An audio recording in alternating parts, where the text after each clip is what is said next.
Hello बच्चो, welcome to DCB biology. मित्रांनो, आपण सेल बायोलॉजी आणि बायोटेक्नॉलॉजी हा चॅप्टर स्टार्ट केलेला होता आणि त्याच्या एंड पर्यंत आपण आता पोहोचलेलो आहोत. म्हणजेच की जो आता चिडून मुडून पाठ राहिलेला आहे, ज्याच्यावरती क्वेश्चन येण्याचे चान्सेस फार कमी आहेत. बरोबर आहे की नाही? फक्त आणि फक्त फार तर फार एमसीक्यू येऊ शकतो त्याच्यावरती. तो आता टॉपिक आपण स्टार्ट करणार आहे आजच्या लेक्चरमध्ये. आणि आजचं लेक्चर आपण इथेच द एंड करणार आहे आणि हा चॅप्टर सुद्धा द एंड करणार आहे. तर चला, कुठलाही टाइमपास न करता आपण आजचं छोटंसं सेशन जे लेक्चर जे आहे ते स्टार्ट करूया. आधीचे लेक्चर कंप्लीट करताय अशी आशा बाळगतो तुमच्याकडून. बरोबर आहे? चला, सीट बेल्ट बांधून घ्या. आपलं विमान एरोप्लेन जे आहे ते टेक ऑफ करणार आहे आता. बरोबर आहे? आज आपण बघणार आहे important stages in agricultural development. म्हणजेच की आपण जे आधी बघितलं होतं, बायोटेक्नॉलॉजी आपण स्टार्ट केलं होतं आणि बायोटेक्नॉलॉजीचे बेनिफिट्स, बरोबर आहे, त्याचे कमर्शियल ऍप्लिकेशन्स हे बघितले होते. ऍक्च्युअली कमर्शियल ऍप्लिकेशन्स त्याचे इम्पॉर्टंट आहे, त्याच्यावरती जास्त फोकस ठेवा. बरोबर आहे? त्याच्यानंतर आता स्पेशली आपण ऍग्रिकल्चर बद्दल बघणार आहोत. जी ऍग्रिकल्चरल डेव्हलपमेंट झालेली आहे त्याच्या इम्पॉर्टंट स्टेजेस मध्ये काय काय असे 3 रिव्हॉल्युशन आपल्याला बघायचे. रिव्हॉल्युशन म्हणजे काय मित्रांनो? तर रिव्हॉल्युशन म्हणजे उत्क्रांती. बरोबर नाही? तुम्ही घरामध्ये जी उत्क्रांती घडून आणतात, बरोबर आहे, की 8वी 9वी पर्यंत तुम्हाला घरचे बाहेर जाऊ देत नसतात. मग 9वी 10वीला तुम्ही भांडून ते करून घरच्यांना काय म्हणतात त्याला अपोज करून, बरोबर आहे, रिव्हॉल्युशन घडून आणतात घरामध्ये. आणि तुमचा जो टाइम आहे, जो 7च्या आधी आई घरी या म्हणते, बरोबर नाही, तो तुम्ही वाढून एक्सटेंड करून 10च्या आत करतात, 9च्या आत करतात. हे काय? हे एक प्रकारचं तुमच्या घरामधलं झालेलं रिव्हॉल्युशन आहे. आलं लक्षात? तसेच काही रिव्हॉल्युशन्स म्हणजेच उत्क्रांती किंवा काही बदल, डेव्हलपमेंटल बदल आपल्या सुद्धा या फील्डमध्ये झालेले आहेत, ते आपण आज शिकणार आहोत. तर सगळ्यात पहिले कलर ग्रेडिंग शिकून घ्या. ज्याला कलर ब्लाइंडनेस आहे त्यांनी नीट कलर कडे फोकस करा. बरोबर आहे? ग्रीन कलर तुम्हाला समजला पाहिजे, व्हाईट कलर तुम्हाला समजला पाहिजे आणि ब्लू कलर तुम्हाला समजला पाहिजे. म्हणजे हे कशासाठी म्हणतोय मी? कारण की हे 3च रिव्हॉल्युशन या कलरनुसार आपल्याला रिव्हॉल्युशन बघायचे. ग्रीन कलर मध्ये आपण ऍग्रिकल्चरशी बघणार, म्हणजे आपले जे तांदूळ गहू आहे, बरोबर, त्यांच्याशी रिलेटेड बघणार. व्हाईट रिव्हॉल्युशन मध्ये आपण मिल्क, आपण जे दूध पितो त्याच्याबद्दल आपण शिकणार. आणि शेवटचं ब्लू रिव्हॉल्युशन म्हणजे मित्रांनो, आपण जे पाण्याचे मराईन अॅनिमल्स आहे किंवा पाण्यामध्ये जे फिशेस आहे, बरोबर आहे, प्रॉन्स आहेत, खेकडे आहेत, त्यांच्याबद्दल आपण शिकणार काय रिव्हॉल्युशन झालेले. तर चला, टाइमपास न करता आपण स्टार्ट करूया आपलं रिव्हॉल्युशनची जर्नी. तर सगळ्यात पहिले ग्रीन रिव्हॉल्युशन मध्ये काय सांगितलं मित्रांनो? Problems of population explosion were started to appear at the beginning of 20th century. हे बघा, 20वी सेंचुरीची जी स्टार्टिंग होती तेव्हा थोडेसे प्रॉब्लेम, कारण की लोकसंख्या ही वाढत गेलेली, बरोबर आहे की नाही? एकदम झपाट्याने वाढले का नाही, एक सर्टन पिरियड ऑफ टाइम नंतर लोकसंख्येची आहे ती वाढत गेलेली आहे.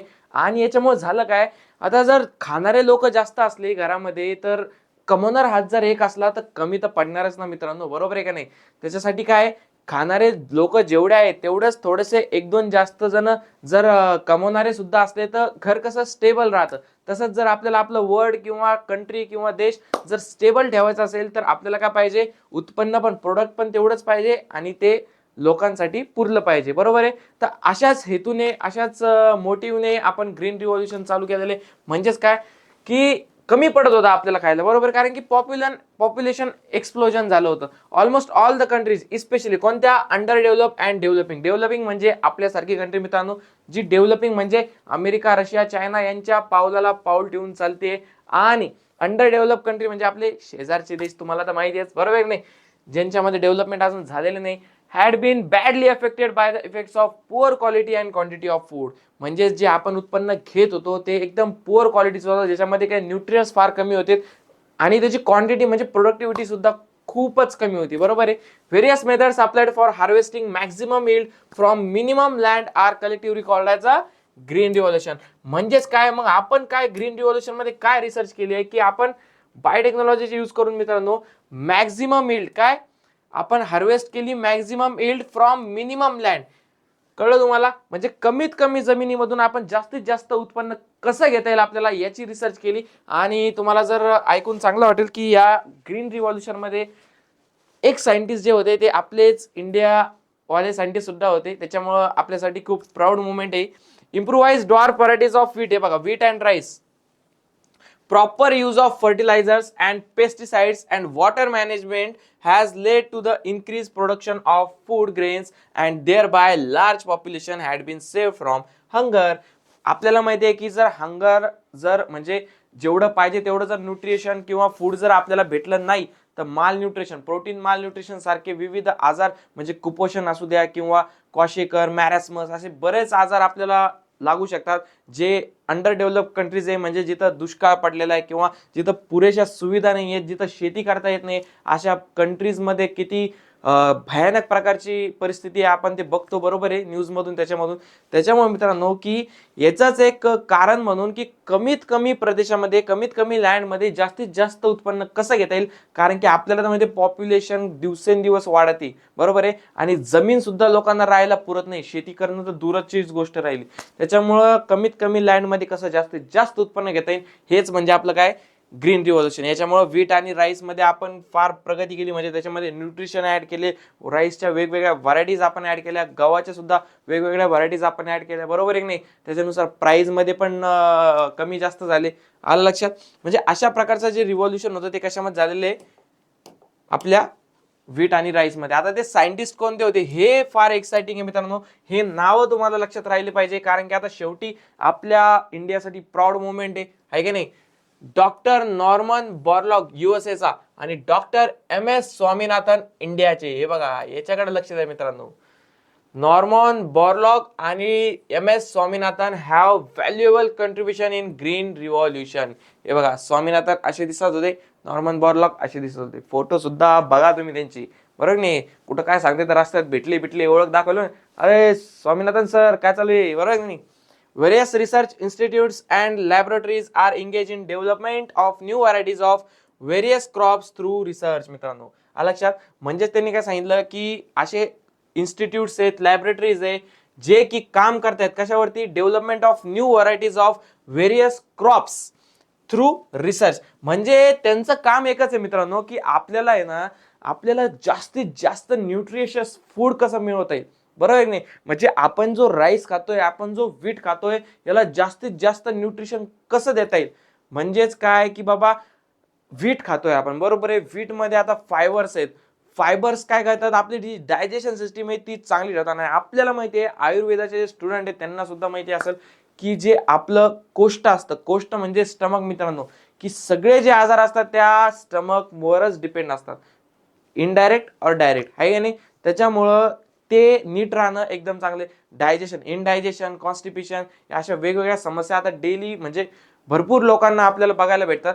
तर हे होऊ नये म्हणून काय केलंय, हे होऊ नये म्हणून रिसर्च चालू आहे आपली, की त्याच्यामध्ये जास्तीत जास्त फायबर कसं ऍड करता येईल, राईस मध्ये जास्तीत जास्त व्हिटॅमिन ए कसं, आपण कालच बघितलं, बरोबर आहे की नाही, गोल्डन राईसचं एक्झाम्पल आपण बघितलं. अशा प्रकारची रिसर्च चालू आहे. आता इंडियन ऍग्रिकल्चर रिसर्च इन्स्टिट्यूट हे नाव तुम्हाला पाठ करायचे, MCQ मध्ये विचारू शकतात. IARI न्यू दिल्लीमध्ये आहे ते, बरोबर आहे. National citrus research institute Nagpur मधलं, अलाइड ब्रांचेस म्हणजे त्याच्याच branches, Indian institute of sciences, national pomegranate research institute, हे नाव सोलापूरचे, हे नाव तुम्हाला लक्षात राहिले पाहिजे बस MCQ साठी, MCQच्या पॉईंट ऑफ व्ह्यूने. आता व्हाईट रिव्होल्युशन काय, various parts of India were rich in milk. आपल्याला माहिती आहे व्हाईट रिव्होल्युशन म्हणजे काय, एक सगळ्यात मेन सांगतो तुम्हाला, की पूर्वी कसं होतं बघा, पूर्वी ज्याच्याकडे गाई म्हशी होत्या, बरोबर आहे, तो ताजं दूध काढायचा आणि त्याच्याकडे जेवढं अवेलेबल आहे गावामध्ये गाई म्हशी, बरोबर आहे, तेवढं जेवढं दूध अवेलेबल तो स्वतःच्या फॅमिलीसाठी आधी काढून ठेवायचा आणि नंतर बाकीचं काय तो गावामध्ये वाटायचा. आता मला एक सांगा, जर लिमिटेड गाई म्हशी असतील, अफोर्ड करणं सगळ्यालाच जमत नाही, बरोबर नाही, सगळ्यांकडेच गाई म्हशी नव्हत्या, मोठ्या मोठ्या लोकांकडे ज्यांच्याकडे जास्त शेती त्यांच्याकडे गाई म्हशी होत्या. मग त्यांनी बाकीच्या लोकांना दूध पुरवायचं जरी ठरवलं, त्यांनी किंमत ठरवली. आता प्रत्येक जण पैसे देऊन किंवा तेव्हा महाग राहायचं ना, कारण की जे अवेलेबिलिटी होती ती कमी होती, बरोबर नाही. मग ते सगळ्या लोकांपर्यंत पोहोचायचं का नाही, आणि सगळ्यात मेन म्हणजे जास्त दिवस ते दूध राहायचं पण नाही, बरोबर आहे की नाही. मग मिल्क रिव्होल्युशन म्हणजे व्हाईट रिव्होल्युशन काय झालं, की ते असा जो माणूस आहे, ते माणसाचं नाव तुम्हाला दिलेलं आहे आपल्या याच्यामध्ये, वर्गीस कुरियन, बरोबर आहे. त्यांनी काय केलं, की त्याने असा विचार केला किंवा त्यांनी बायोटेक्नॉलॉजीचा यूज करून असं रिसर्च केलं, की त्या दुधावरती आपण काही प्रोसेस करून, बरोबर आहे, त्या दुधावरती प्रोसेस केल्यानंतर त्या दुधाला पॅक केलं त्यांनी, दूध बॅग ज्याला आपण म्हणतो, आपण बघा दूध बॅग आणा म्हणतो आपण, बरोबर आहे की नाही. त्याच्या मिल्क बॅग्स मित्रांनो त्या त्यानं तयार केल्या, त्या सगळ्यांकडून दूध कलेक्ट केलं, त्याच्यापासून प्रोसेस केली आणि त्या दूध बॅग मार्केटमध्ये आणल्या. त्या दूध बॅग एक्सपायरी डेट प्रत्येक गोष्टीची राहणार आहे, परंतु आपण जास्तीत जास्त दिवस त्याला काय करू शकलो, त्या दुधाला स्टोअर करू शकलो, बरोबर नाही. मग याच्यामुळे झालं काय की त्या दुधाची लाईफ सुद्धा वाढली आणि त्या दुधाची क्वालिटी आणि क्वांटिटी सुद्धा वाढली मित्रांनो, बरोबर आहे का नाही. तर चला बघूया. Various parts of India were rich in milk and milk products.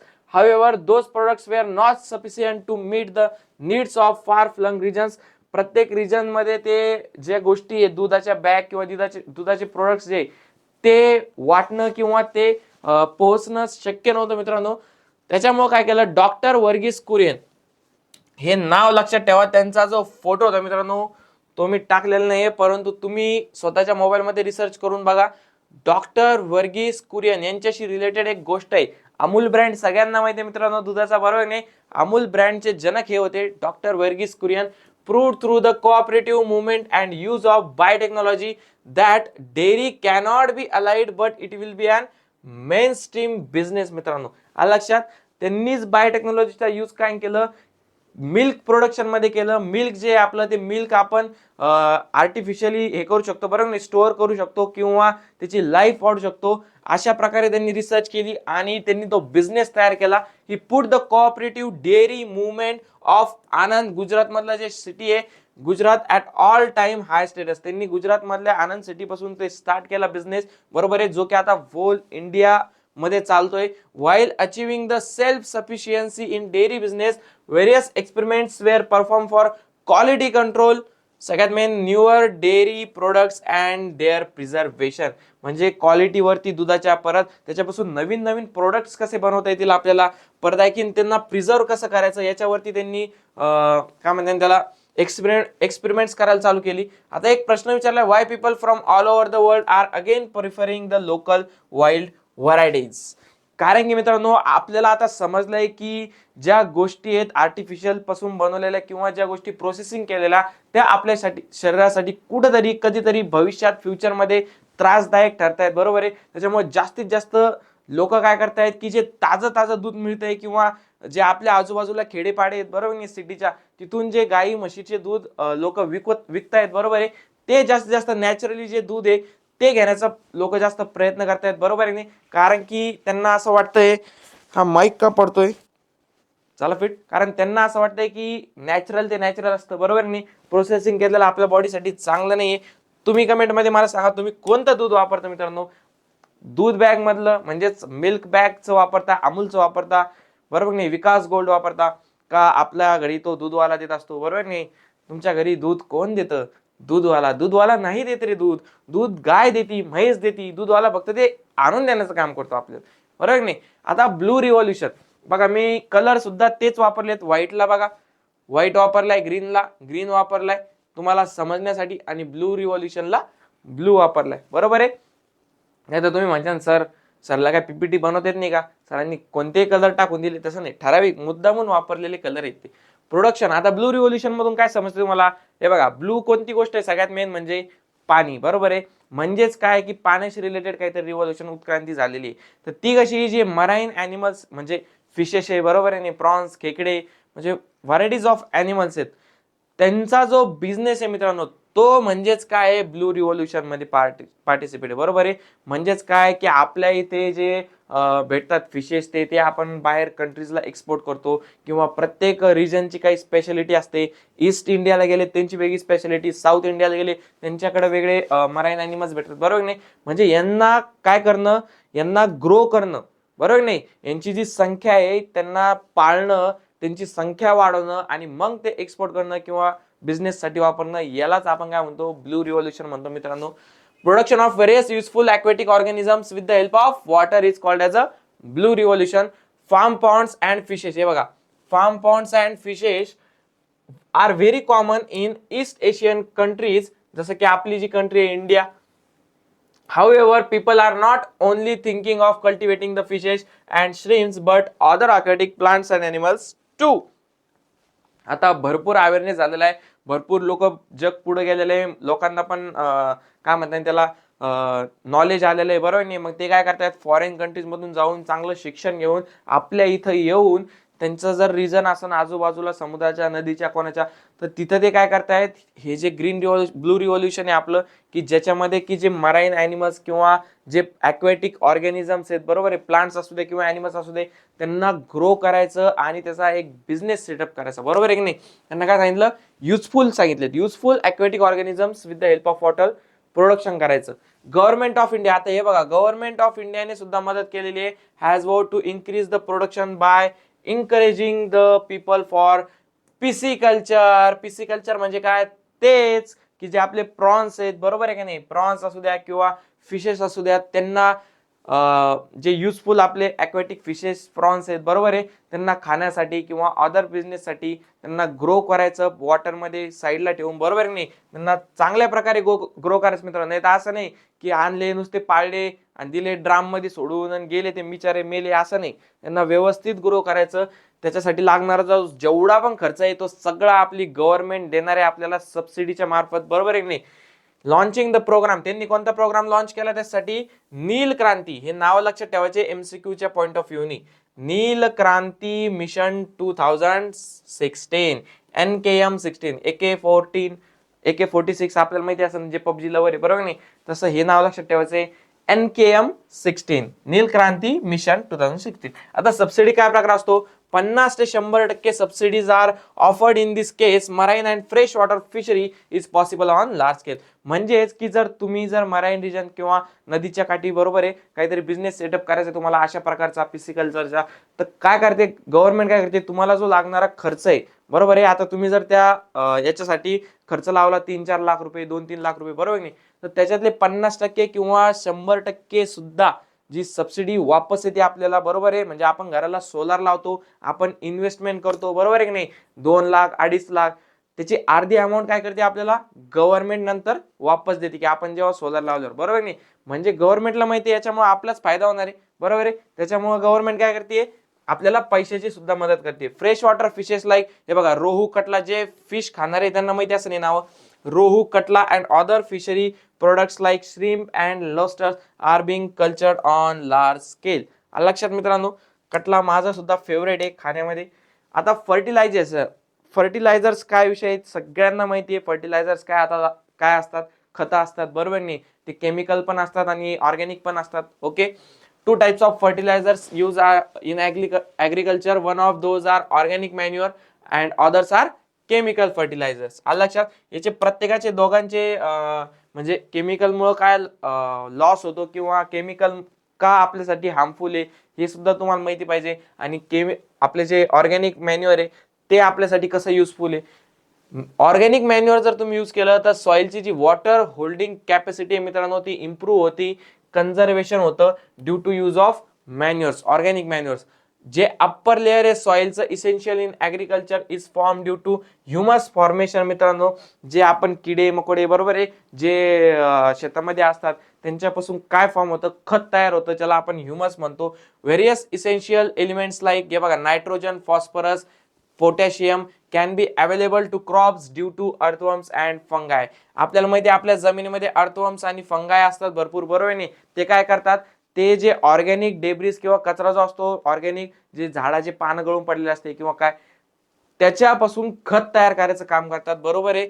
त्याच्यामध्ये की नायट्रोजन, फॉस्फरस आणि पोटॅशियम जे झाडांना युजफुल असतं ते त्याच्यापासून बनवतात. इन सॉइल लेस फार्मिंग, म्हणजेच की जे असे पण, आता हे बघा, आपल्या देशाला आपण कृषी प्रधान म्हणतो, बरोबर आहे, पण आजही शेतामध्ये सगळ्यात नंबर 1चा देश म्हणजे इस्रायल मित्रांनो, बरोबर.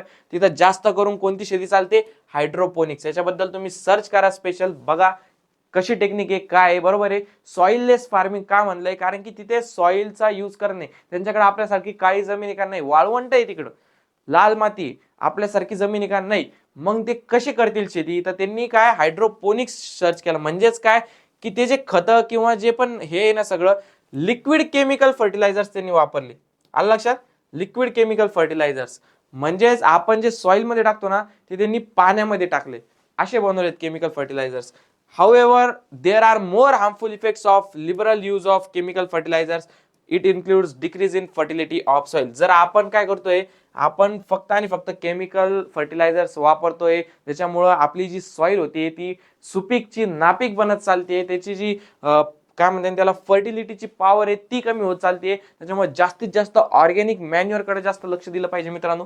बरोबर आहे, लक्षात. हायड्रोपोनिक्स बद्दल रिसर्च करा, चांगली गोष्ट आहे. इन्सेक्टिसाइड्स बघा आता, though the natural immunity of plants can prevent the infection, use of insecticides is not under control. आलं लक्षात. इन्सेक्टिसाइडचा भरपूर प्रमाणात यूज आपण करतो, याच्यामुळे काय होतं, जी सॉइल आहे ती इनफर्टाईल होते, बरोबर आहे की नाही. त्याच्यानंतर जी प्लांट्स आहे क्रॉप वरती त्याचा परिणाम होतो, त्याच्या इम्युनिटी वरती परिणाम होतो. Irrespective of the natural friends of farmers like frogs. बघा, पहिले जुन्या काळामध्ये हे त्यांचे, आपण शेतकऱ्याचा मित्र काय म्हणायचो की फ्रॉगला, बरोबर आहे की नाही. यांच्यामुळं ते जी जमीन होती ना ती नीट राहायची. जसं की frogs, insectivorous, birds, pesticides, okay, are use on large scale for increase in yield. आलं लक्षात. Pesticides are in fact a type of a poison. आपण जे पेस्टिसाइड्स वापरतोय, पेस्टिसाइड्सचे एक्झाम्पल इथं तुम्हाला खाली दिलेले, DDT, malathion, chlorpyrifos etcetera have been prove to be dangerous. आपण जे वापरतोय मित्रांनो पेस्टिसाइड्स, ते कसे आपल्या शेतासाठी पॉइझनस आहे. आपल्याला ते ठराविक जे केमिकल फर्टिलायझर्स आहे किंवा जे इन्सेक्टिसाइड्स आहे हे ठराविक काळापुरते आपल्यासाठी चांगले, परंतु ते आपल्या जमिनीवरती वाईट परिणाम करत आहे. एका पिरियड ऑफ टाइम नंतर ते आपल्या जमिनीला खराब करणार आहेत, बरोबर आहे की नाही. त्याच्यामुळे जास्तीत जास्त आपण ऑर्गॅनिक मॅन्युअर कडे लक्ष दिलं पाहिजे मित्रांनो.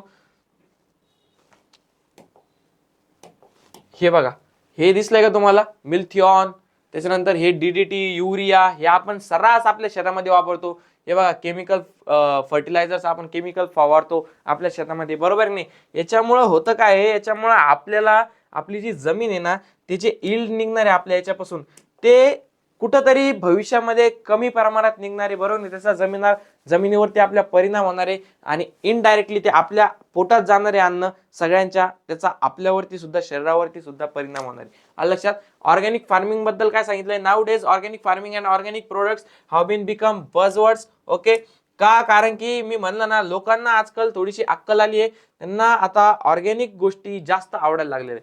काय सांगितलंय, ऑर्गॅनिक गोष्टी. आपण बघा, जे मोठ्या घरातले लोक आहे किंवा जे हिरो हिरोईन्स आहेत किंवा जे अमीर लोक आहे, बरोबर नाही, आपल्यापेक्षा जास्त ऑर्गॅनिक त्यांना पाहिजे, बरोबर नाही.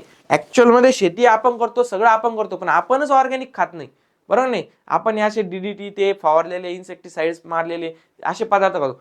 ऑर्गॅनिक फार्मिंग म्हणजे काय की जेवढं पण तुम्ही याच्यामध्ये केमिकल्स वापरणार आहेत कशामध्ये, शेतीसाठी, बरोबर नाही, सगळे ऑर्गॅनिक पद्धतीचे, बरोबर नाही. म्हणजे केमिकल फर्टिलायझर वापरणारच नाही तुम्ही, सगळं जे ऑर्गॅनिक मॅन्युअर आहे ते यूज करणार. मग तुमचं ते खत आहे ते सुद्धा तुम्ही ऑर्गॅनिकली बनवणार, बरोबर नाही, नॅचरली बनवणार. परत आणखीन त्याला काय म्हणते, त्याला शेतामध्ये जे आपले फ्रॉग्स ते असतात, बरोबर नाही, स्नेक्स असतात, अर्थवर्म्स असतात, फंगाईस असतात, त्याचा यूज करून तुम्ही सॉइल फर्टाईल करणार. हे सगळं कशात येतं, ऑर्गॅनिक फार्मिंग मध्ये. Chemical fertilisers and pesticides have been used on large scale. These poisonous chemicals reach the human body through food and water, and their adverse harmful effects on human environment become apparent. आपल्याला माहिती आहे याचे भरपूर नुकसान. Various problems like soil fertility, pest infestation have become serious. So as to overcome these problems, farmers are opting for organic farming. Organic farming कडे farmers जास्त आता लक्ष गेलेलं आहे. It includes complete ban on chemical fertilisers and pesticides and use of local, हे बघा, local study varieties and thereby maintaining natural balance. Definitely this is welcome decision. Welcome decision मित्रांनो, welcome, बरोबर आहे की नाही. जर एखादी गोष्ट चांगली जर होत असेल, आपल्या शरीरासाठी जर चांगली भेटत असेल, तर का नको ती आपण करायला, बरोबर नाही. मग कशाला आपण केमिकल फर्टिलायझर्स वापरायचे जर ते आपल्यालाच फ्युचरमध्ये हार्मफुल राहणार आहे, बरोबर नाही. त्यासाठी तुम्ही आतापासूनच ऑर्गॅनिक फूड खात जा.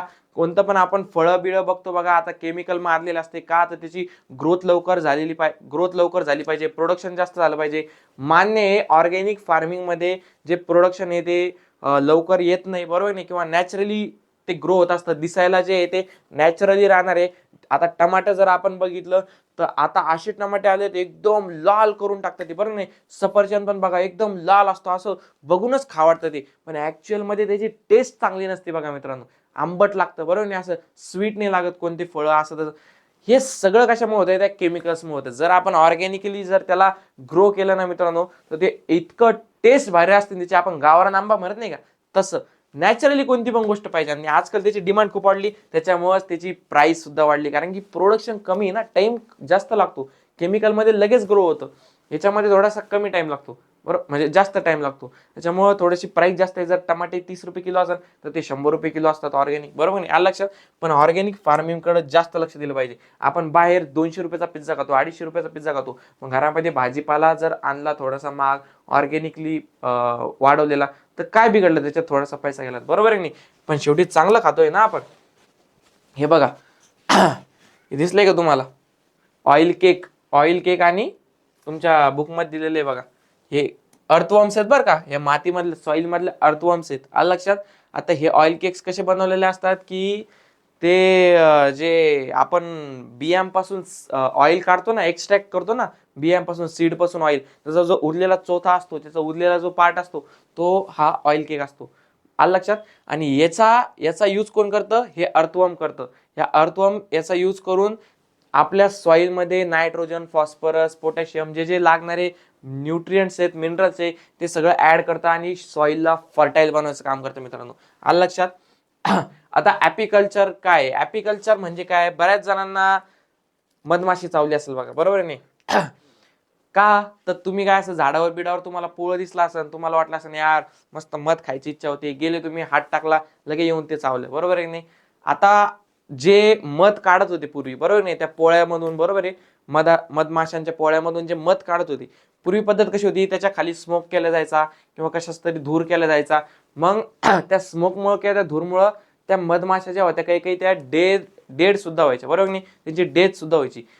याचा एक साईड काय म्हणतात त्याला, उपाय म्हणून किंवा त्याच्यावरती एक ऑप्शन म्हणून आपण काय केलं की आपण एपिकल्चरला स्टार्ट केलं. हे बघा अशी मशीन असती, याच्यावरती काय होतात की ते जे मधुमक्खी आहे, बरोबर नाही, हनीबीज आहे, ते याच्यावरती येतात आणि बसतात आणि ते जे मध आहे ते त्या मशीन मध्ये सोडतात, बरोबर आहे, तिथं कलेक्ट होतं ते मध आणि त्यानंतर त्यांचं काम करायला मोकळे होऊन जातात, आलं लक्षात. You must have seen the bee hive, म्हणजेच ते आपलं पोळं मधमाशांचं. Worst method of harvesting collecting the honey from this hives is driving away the bees by smoking the hive. बघा आपण स्मोक बीक देऊन त्यांना आपण हटवायचो, बरोबर आहे, आलं लक्षात, with a burning torch and then cutting the hive into pieces. मग त्याला आपण कट करतो त्या याला. This method causes the destruction of hive and large scale death of bees. However, it is easy to collect the honey without destroying the hive and bees if artificial bee boxes are use. अशा प्रकारचं बी box असतं, त्याच्यावरती ते बीज बसतात, हनी बीज बसतात आणि त्यांचं मध काय करतात, आतमध्ये सोडून देतात, आलं लक्षात. Cultivation of medicinal plants. Ayurveda जेव्हा तुम्ही फ्युचरमध्ये डॉक्टर बनणार, बीएमएस करणार, एक अशी ब्रांच आहे बीएमएस म्हणून, बरोबर आहे, एमबीबीएस तर सगळ्यांना माहिती आहे, बीएमएस एक ब्रांच आहे, bachelor of Ayurvedic medicine and surgery, ज्याच्यामध्ये तुम्हाला मित्रांनो की आयुर्वेदिक प्लांट जे हे सगळं जेवढं सगळं झालेलं आहे ना, पूर्वी आचार्य जे होते आपले, त्यांनी सगळं ऑलरेडी लिहून ठेवलेलं होतं, कोणत्या याच्यावरती काय उपाय दिला पाहिजे, बरोबर आहे, डायग्नोसिस, ट्रीटमेंट, ते सगळं त्याच्यावरती लिहिलेलं होतं. पण आपण त्याचा अभ्यास केला नाही आणि जे फॉरेनर लोक आहे मित्रांनो, त्यांनी त्याचा अभ्यास केला आणि त्याच्यापासून मेडिसिन बनवून त्यांनी आपल्याला सांगितलं, त्यांनी पेटेंट घेऊन ठेवले, बरोबर आहे. जसं की नीम झालं, निंबाचा पाला आपल्याला माहिती आहे, त्याचं पेटेंट बाहेरच्यांनी घेतलं, जे की आपल्या याच्यात आलेलं होतं. ॲलोवेरा आहे, आमला आहे, बरोबर आहे, तुलसी आहे, त्याच्यानंतर धनिया ज्याला आपण म्हणतो, म्हणजे कोथंबीर ज्याला आपण म्हणतो. India has been gifted with a great biodiversity. आपल्याला आता माहिती आहे, Indian citizens have establish the humble and strong relationship with the nature. हे बघा, we have great tradition of Ayurveda that cures the diseases with the help of natural sources. या आपण बघतो आडूसा नावाचं सुद्धा सिरप येतं बघा आयुर्वेदिक, जे आडूसा पानापासून बनवलेलं असतं, जे की खोकला, कफ काही पण असू द्या एकदम त्याच्यावरती क्युअर करतं, आलं लक्षात. तशा प्रकारचेच मेडिसिनल प्लांट्स असतात काही. During earlier days medicinal plants were collected from the forest. जंगलातून गेले जायचे. However due to depletion in forest area, आता ते जंगलच राहिले नाही तर ते मेडिसिनल प्लांट आपण कुठून घेणार, बरोबर नाही. तर त्यांचं म्हणणं आहे की असे जास्तीत जास्त मेडिसिनल प्लांट जे ते आपण हार्वेस्ट केले पाहिजे किंवा ते आपण उगवले पाहिजे, ग्रो केले पाहिजे, ज्याचा यूज करून आपण नॅचरली जेवढे आपल्याला डिसीज क्युअर करता येईल तेवढे आपण क्युअर करू शकलो पाहिजे, बरोबर आहे. आता काही कंपन्या सुद्धा आहेत आयुर्वेदिक ज्या की हे काम करतायत. आता पतंजली सारखी कंपनी असू द्या, जे की नॅचरली प्रोडक्ट्स पासून आपल्याला वेगवेगळे प्रोडक्ट्स बनवून देते, बरोबर आहे, नॅचरली गोष्टी यूज करून. फ्रूट प्रोसेसिंग आपला शेवटचा टॉपिक आहे मित्रांनो. फ्रूट प्रोसेसिंग म्हणजेच काय, आपण जे मिरिंडा, माझा, बरोबर आहे की नाही, त्याच्यानंतर फ्रुटी, परत आणखीन जे फ्रूट ज्युसेस आहे, आता ते पेपर बोट आलेले आहे ज्याच्यामध्ये सगळ्या फ्लेवरचे भेटतात आपल्याला. हे सगळे जे आहे ना, जॅम, आपलं किसान जॅम, बरोबर नाही, किसानचं आपण काय म्हणतो त्याला, केचप, या सगळ्या गोष्टी आपण जे बनवतोय ना फ्रुट्स पासून त्या, तर याचे जे प्लांट्स असतात मोठे मोठे, बायोटेक्नॉलॉजीचा त्याच्यामध्ये यूज होतो, बरोबर आहे. आपण जे बायोटेक्नॉलॉजी शिकतोय त्याचा, हे बघा आता तुमचं जे माझाची बॉटल आहे, बरोबर आहे, अशा प्रकारचा आंब्याचं एक्स्ट्रॅक्ट काढलं जातं, त्याच्यावरती प्रोसेस केली जाते, ज्याच्यामुळे की ते जास्त दिवस प्रिझर्व राहील, बरोबर आहे. मग अशा कंपनी असतात, फॅक्टरीज असतात मोठ्या मोठ्या, ते बाटल्या बरोबर एका लेवल पर्यंत भरतात आणि ते स्टोअर करून ठेवल्या जातात फ्रीजमध्ये, त्याच्यामध्ये आलं लक्षात. म्हणजे हे पूर्ण जी प्रोसेस आहे ना, ही सगळी fruit processing आहे. All these products can be produced by processing on fruits. Fruits are perishable agro produce. It needs the processing in such a way that it can be used throughout the year. म्हणजे वर्षभर आपण त्याला वापरू शकतो. Expiry date त्याची वर्षभराची असते.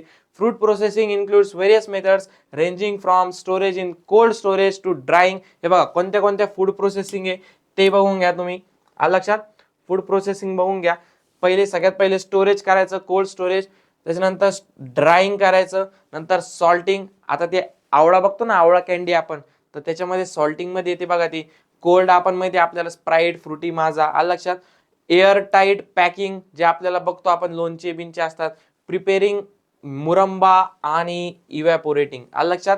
म्हणजे या सगळ्या फूड प्रोसेसिंग आहे. या फूड प्रोसेसिंग करून आपण वेगवेगळे आपले फूड प्रोडक्ट्स मिळवत असतो मित्रांनो. तर हा सगळा पूर्ण जो चॅप्टर होता ना, ज्याच्यामध्ये आपण सगळ्यात पहिले आधी बघितलं सेल बायोलॉजी बद्दल शिकलो, सायटोलॉजी बद्दल शिकलो, स्टेम सेल्स बद्दल शिकलो, नंतर बायोटेक्नॉलॉजी आपण स्टार्ट केलं, तो सेकंड पार्ट होता या चॅप्टरचा. त्याच्यानंतर आपण कमर्शियल ऍप्लिकेशन्स बघितले. शेवटचा जो मी आजचा लेक्चर जे घेतले ना, त्याच्यावरती तुम्हाला फक्त आणि फक्त एमसीक्यूज बघायला मिळतील.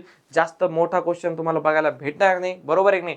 तुम्हाला फक्त मेन या टॉपिक मधून कशावर फोकस करायचा आहे, कोणते चॅप्टर करायचे, ते म्हणजे स्टेम सेल्स. तुम्हाला एकदम पाण्यासारखा पिऊन घ्यायचा आहे, गट गट गट गट, बरोबर आहे नाही. त्याला पूर्ण म्हणजे जेवढं त्याच्यामध्ये पॉईंट्स असतात सगळे, त्याचे युजेस असू द्या, त्याचे डेफिनेशन्स असू द्या, सगळं तुम्हाला कंप्लीट करायचं आहे. आणि एक ऑर्गन डोनेशन, ट्रान्सप्लांटेशन, ते सुद्धा तुम्हाला शॉर्ट नोट्स करायचे, त्याची प्रिपेअर, बरोबर आहे.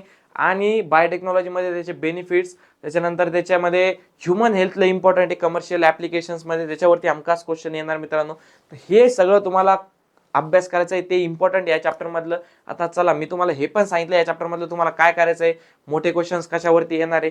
तुम्हाला फक्त आता अभ्यास करायचा आहे मित्रांनो. एमसीक्यूच्या पॉईंट ऑफ व्ह्यूने लास्टचे टॉपिक आपले इम्पॉर्टंट होते, म्हणून आपण ते आजच्या लेक्चरमध्ये सेशनमध्ये कंप्लीट केलेले. तर आता उद्याच्या लेक्चरमध्ये भेटूया आपण नवीन चॅप्टर सोबत. तोपर्यंत तुम्हाला सगळ्यांना तुमच्या एक्झामसाठी ऑल द बेस्ट. एक्झाम जवळ येते. लेक्चर आवडला असेल तर लाईक करा, तुमच्या फ्रेंड्सला शेअर करा. Bye bye bye bye, take care.